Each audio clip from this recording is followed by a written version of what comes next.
লীগ আর আইব না, 500 বছর মনে আইব না।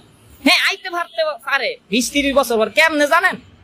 যদি আপনারা জনগণের লগে, আমাগো লগে, জনকল্যাণ পার্টির লগে যদি ভালো কাজ শুরু করেন, লোকজন দইরা দইরা তাবলিগে ফাটাই দেন ফিসাবিলিল্লাহ, লোকজন দইরা দইরা গরিবের কম্বল নাই কম্বল দিতে পারেন, চিকিৎসা নাই চিকিৎসা দিতে পারেন, বিএনপির বাইগুলোকে মিশা থাইকা দেশে চাল ডাল তেল ঘরে ঘরে ঘষে দিতে পারেন, তাহলে কোন এক সময় কইতে পারে বঙ্গবন্ধু রুসিলাই হয়তো কইতে পারে যাক আওয়ামী লীগরে পিটাইছি মাসে জাগা, ওরও থাকুক বিএনপিও থাকুক জনকল্যাণ পার্টিও থাকুক।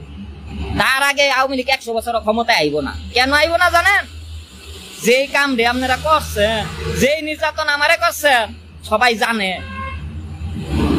ভালো যান ভাইয়েরা, বিএনপি একটা বড় দল, জামাতও একটা বড় দল, আর এনসিবির পোলাবেনের তো মাথা নষ্ট, মাঠে পাইলে খালি ফিডা।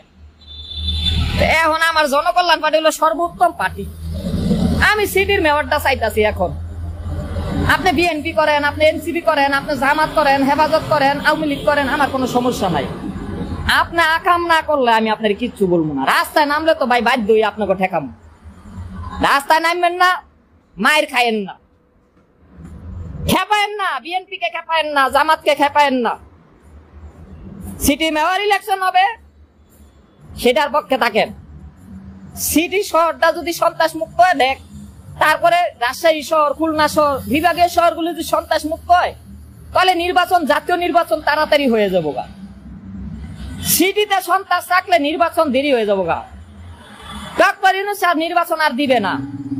যেটি পত্রিকা আহে জনগণ মানে না, ইউনূস মানে না, নির্বাচন দরকার নাই।